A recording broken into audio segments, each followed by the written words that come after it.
ကောင်းတာဆိုတာအချိန်ချင်းလောက်ပါလို့ဆိုကုသိုလ်ကောင်းမှုလုပ်ပြီးဆိုလို့ရှိရင်ကောင်းကျိုးချမ်းသာတွေကိုပေးစွမ်းနိုင်တာဖြစ်တော့ကြောင့်လူတွေမှာကျမ်းမာရေးလိုက်စားတယ်ဆိုတာတစ်ချိန်နဲ့လိုက်စားလို့မရဘူးအချိန်ချင်းလေ့ကျင့်ပြီးတော့ကျမ်းမာရေးကောင်းအောင်လုပ်ကြအဲ့ဒါလိုပဲစိတ်ကျမ်းမာမှုလို့ဆိုတဲ့ကုသိုလ်တရားကိုလည်းပဲစင်စက်မဲ့ပြကိုယ့်ရဲ့နေအောင်ဖြစ်နေအောင်လုပ်အောင်အဲ့တော့ဖြစ်နေအောင်လုပ်တယ်ဆိုတာအလူကြီးအများအားလှူနေရမယ်လို့ဒီလိုပြောတာမဟုတ်ကုသိုလ်ဖြစ်เสียရတွေကအများကြီးရှိတယ်။ရင်ထဲနှလုံးထဲမှာမပြတ်ဖြစ်เสียရမယ်ကုသိုလ်တရားကမေတ္တာကရုဏာမုဒိတာဥပေက္ခာဆိုတဲ့ဘဝမှာနေမယ်ဆိုရင်မေတ္တာနဲ့နေမယ်ကရုဏာနဲ့နေမယ်မုဒိတာနဲ့နေမယ်ဥပေက္ခာနဲ့နေမယ်အဲ့ဒီမှာတပြိုင်နဲ့နေလို့တော့မရဘူးမေတ္တာနဲ့နေတဲ့အခါမှာကရုဏာမုဒိတာဥပေက္ခမပါဘူးတော့ပြောမေတ္တာနဲ့နေပြီဆိုရင်ကိုယ်နဲ့ထပ်တူအများသရဝတွေကိုယ်နဲ့ထပ်တူချမ်းသာမှချမ်းသာပျော်ရွှင်တာဘဝအစဉ်ပြေတာဖြစ်စေခြင်းနဲ့စိတ်ဆန္ဒတွေကိုမေတ္တာလို့ခေါ်တယ်အလုံးအစဉ်ပြေစေခြင်းနဲ့အလုံးပျော်ရွှင်စေခြင်းနဲ့ဘေးရန်ကင်းစေခြင်းနဲ့ဘဝမှာအစဉ်မြင့်စေခြင်းနဲ့ကြီးပွားစေခြင်းနဲ့ဆိုတဲ့ဒီဆန္ဒတွေမေတ္တာလို့ခေါ်တာဒီအရောဒလို့ခေါ်တယ်အမုန်းကင်းစင်ပြီးတော့ရှင်တွေကနှလုံးသားမှာချစ်ခင်တဲ့သဘောတရားမေတ္တာအရောဒကိုပဲမေတ္တာလို့ခေါ်တာပဲဖြစ်တယ်အမုန်းတရားကင်းစင်တဲ့မေတ္တာစိတ်ဓာတ်နဲ့နေပြီးဆိုတဲ့အခါမှာတရားတိုင်းဟာလူတိုင်းဟာအစဉ်ပြေတာမဟုတ်ဘူးအစဉ်မပြေတဲ့လူနဲ့တွေ့လာပြီဆိုရင်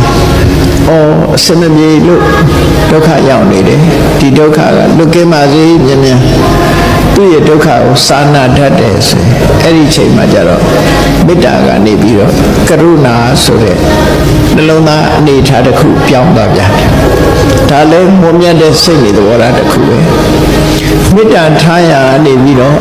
အစမပြေတဲ့ပုဂ္ဂိုလ်တွေ့လိုက်တဲ့အခါရှင်တွေကအကျဉ်းနာဖြစ်တာကရုဏာဒါကသဘာဝတရားတစ်ခုကရုဏာဖြစ်ခြင်းအပြင်ဘာကိုဖယ်ရှားနိုင်တာတော့ဆိုလူတယောက်ကိုဒုက္ခထပ်ပြီးမရောက်စေခြင်းမူရောက်နေတဲ့ဒုက္ခကလွတ်မြောက်စေခြင်းဟာအကျဉ်းနာကရုဏာအဲ့ဒါလည်းလုံမမြတ်တဲ့လောတရားပဲကိုကူညီနိုင်သည်ဖြစ်စေမကူညီနိုင်သည်ဖြစ်စေစိတ်ထဲကသူ့ကိုချောင်းမတွန်းတဲ့စိတ်ဓာတ်ဘုံမြတ်တဲ့စိတ်ဓာတ်တတ်နိုင်ရင်ကူညီတဲ့စိတ်ဓာတ်အဲ့ဒါမျိုးကကရုဏာဒါသူတော်စင်တွေမှာဖြစ်တဲ့မြင့်မြတ်တဲ့သဘောတရားတစ်ဖန်အောင်မြင်ကြီးပွားသွားပြီလူတယောက်ဟာနော်အောင်မြင်ကြီးပွားသွားတယ်ကိုယ့်ရဲ့တာသွားပြီဆိုလို့ရှိရင်လူတွေရဲ့သဘာဝမှာကိုယ့်ရဲ့တာမနာလို့ဆိုတာဖြစ်တတ်တယ်ကိုယ့်ရဲ့ယာရုကြီးသွားတယ်ကိုယ့်ရဲ့စီးတဲ့ဥစ္စာတွေတိုးတက်သွားတယ်အစစရာတာလွန်တယ်ကိုယ့်ရဲ့ရုပ်အစဉ်တာလွန်တယ်ကိုယ့်ရဲ့ပစ္စည်းဥစ္စာဂုဏ်သတင်းတွေတာလွန်တယ်ဆိုမချီးမွမ်းနိုင်တော့ဘူးအပြစ်ပြောခြင်းနဲ့စိတ်တွေပေါ်လာတယ်အဲ့ဒါကိုအိတ်တာလို့ခေါ်တယ်အိတ်တာကိုအင်္ဂလိပ်လို jealousy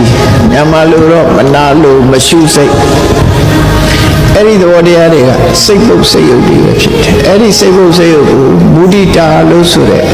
ဝမ်းမြောက်နိုင်တဲ့ကုသိုလ်တရားတစ်ခုဖြစ်ပွားပြီးဖယ်ရှားပြရမှာဖြစ်တယ်အဲ့လိုကိုမေတ္တာထားတဲ့ပုဂ္ဂိုလ်တရားဟာအောင်မြင်တဲ့လူရှိသလိုကြာဆုံးတဲ့လူလည်းရှိဒုက္ခိတဒုက္ခိတလို့ခေါ်တယ်ဒါမို့ကရုဏာဆိုတာဒုက္ခိတတ attva ပေါ်မှာထားတယ်ဒုက္ခိတဆိုတာဒုက္ခရောက်နေတဲ့ပုဂ္ဂိုလ်ပြောတာဗမာတွေကတော့ဒုက္ခိတဆိုမျက်မမြင်တာတို့ချီကျိုးတာတို့အောင်မိတာမဟုတ်ဘူးအစမပြေနဲ့ဒါဒုက္ခရောက်နေတဲ့သဘောပဲအဲ့တော့ဒုက္ခရောက်နေတဲ့ပုဂ္ဂိုလ်ပေါ်မှာကရုဏာထားနိုင်ရမယ်ဒုက္ခိတလို့ခေါ်တဲ့ချမ်းသာဒုက္ခပြေဝတဲ့ပုဂ္ဂိုလ်ပေါ်မှာ